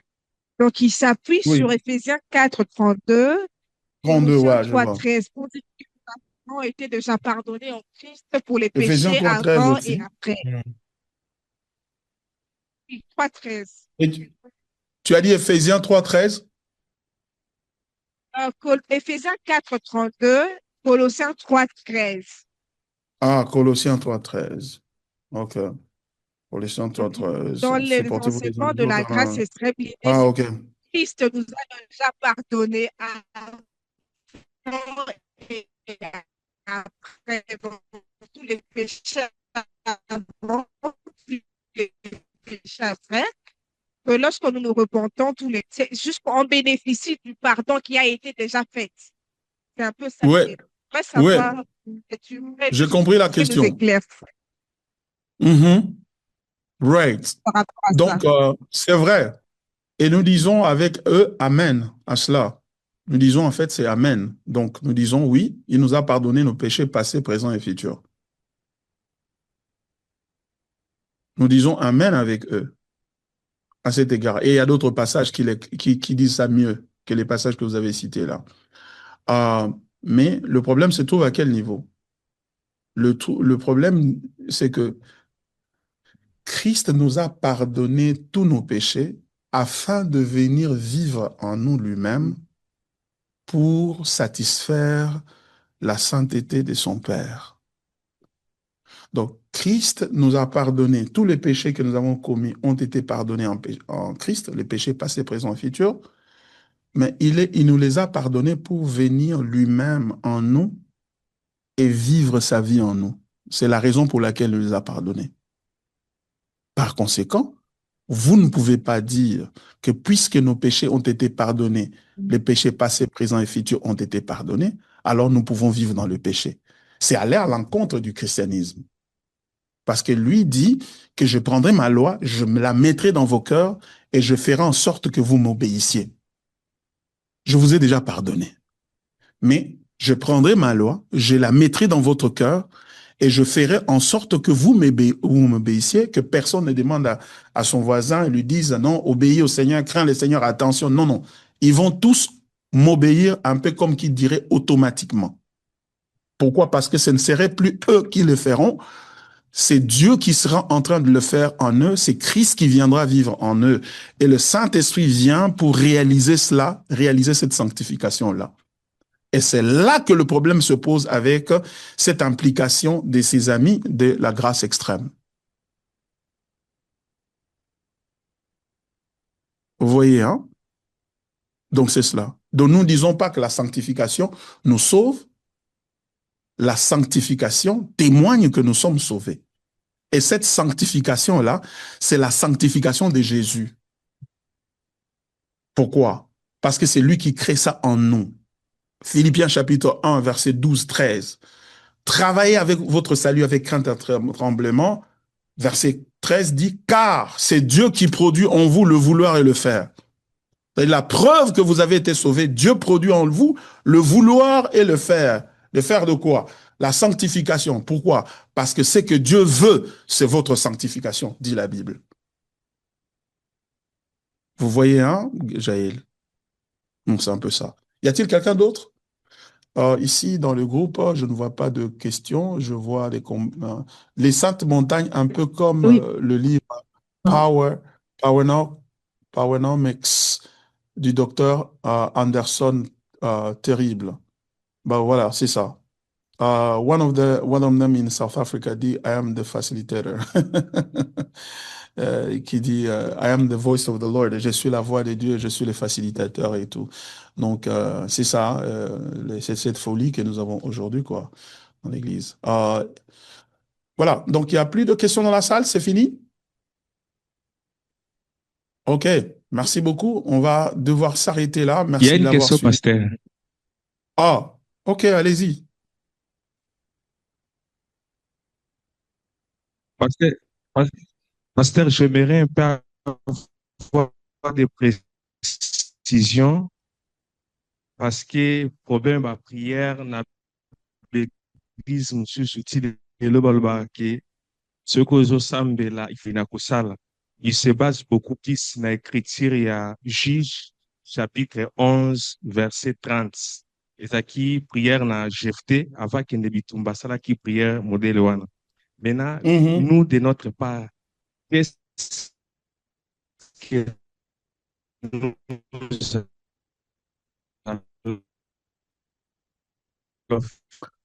Le micro là est en train de faire? cracher. Ça, les Autant ocata. Je ne sais pas continuer s'il n'y à a pas un faire de autre telles micro. prières. Dis non, si tu me donnes... Allô? Allô? Allô, pasteur? Essaie encore, s'il te plaît, mon frère. Vas-y encore. Je dis, à rapport à verset dans Pessoana pasteur, Juge chapitre 11, verset 30. Et ça, OK. histoire à Jephthé, avant qu'il ne bitumba, à cela qui prière, il y avait Mm. Mhm. ceux qui balongisi deva banguna na ye akosakrifie mutu nyonso akobimela te ya modele wana ke soki olingi osambela si tu es malade umbe tu as un problème osala ve epa na nzambe ke nzambe soki obikisi nga na malade oyo je te ferai ceci. Est-ce que nous aussi on doit continuer à faire de telles prières encore aujourd'hui? Mm. Voilà. Oui, une très bonne question de Onangai. La preuve, c'est que je commence par le fait de, en dehors de Jephthé, euh, combien d'autres gens ont fait ce genre de prière? Peut-être on peut parler de Anne qui a dit Seigneur, si tu me bénis, je vais offrir ce fils à toi et tout. En dehors de ces deux-là, je ne vois pas d'autres personnes qui ont prié dans ce sens-là. Euh, la question est celle de savoir est-ce que lelo pe tokosambela ndenge wana tosenga Nzambe, est-ce qu'on peut prier comme ça et demander à Dieu, Seigneur, si tu me bénis, je vais faire ceci. Euh, nous devons, en lisant le texte biblique, nous devons savoir aussi que nous sommes dans une alliance, l'alliance avec l'alliance de Moïse, et puis nous sommes dans une alliance avec la nouvelle alliance avec Christ. Et ça, c'est un élément très important. Je ne pense pas, je ne pense pas que euh, nous devons encourager ce genre de prière aujourd'hui. C'est comme si, et surtout quand on vient avec ça dans une idée transactionnelle, c'est-à-dire quoi? C'est-à-dire que nkolo pesangai poso pesinga na peso oyo. Do eza neti to sa deal mona ye. Ozomona. Et d'ailleurs, plusieurs personnes qui ont étudié la Bible se sont rendues compte qu'en fait, que le vœu que Jephthé avait fait, de sacrifier sa fille, était un vœu stupide, en fait. Était un vœu stupide.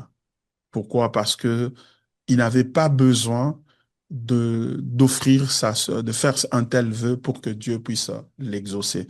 Quand on étudie vraiment le contexte très clairement, on trouve que c'est un vœu. Il fallait pas bonde la ndengwana. Il fallait pas appuyer ndengwana ka la kanzambe, muto aliboso obimela ngai na obonzelo ye. Ozomona. Donc ce vœu-là était un vœu stupide. Et nous ne pouvons pas prier comme ça aussi, et que je vais t'offrir quelqu'un, parce que maintenant, maintenant, on va changer ça, on va dire, bon, je ne veux pas t'offrir ceci, je vais te donner de l'argent, ou je vais te donner ceci, ou je vais te donner cela. N'oublions pas que, ne pensons pas que Dieu, parfois certaines personnes qui prient comme ça pensent que Dieu travaille selon des formules, et selon une certaine formule. On peut activer Dieu, on peut faire une formule sur lui et du coup, il va céder ou il va donner, comme si, non, les cieux et la terre appartiennent au Seigneur. Il n'y a rien que tu peux promettre à Dieu qui peut forcer à pesayo et ozolukawana. Et la preuve, c'est que so va au monde que na vie nabiso, il y a des choses qu'on a demandé à Dieu dans nos vies et on a fait des vœux et ça ne s'est pas accompli. Moi, je vous assure que j'ai aussi fait des vœux qui ne se sont pas accomplis. Ça fait 40 ans que je suis dans les Seigneurs maintenant. Et je vous assure que j'ai fait ce genre de prières. Seigneur, si tu me donnes, je veux faire ça, je veux faire ça. Bon, le Seigneur ne l'a pas fait. Parce que Dieu veut nous apprendre aussi à grandir spirituellement. Ces vœux-là étaient vraiment enfantins et qu'a trahi l'immaturité. Et Dieu ne voudrait pas que nous puissions bâtir notre vie sur des exemples d'immaturité de ce genre-là. Donc, c'est ce que je peux dire. Anne, c'est vrai, elle a fait la prière, elle a dit non, si cet enfant, je veux le donner à toi. Donc, et Dieu l'a exaucé dans sa souveraineté, voilà. Nous n'avons pas nécessairement besoin de copier ça. Mais si tu veux prier comme ça, vas-y, prie et voyons si Dieu va t'exaucer. Voilà. Je crois qu'on a fini, hein, Bianca.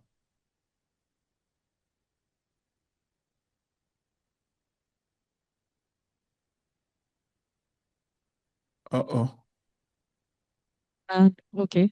On a fini, pasteur. Moi, j'avais une question, mais je vais vous l'écrire seulement. Vous allez répondre même prochainement parce que le temps est passé.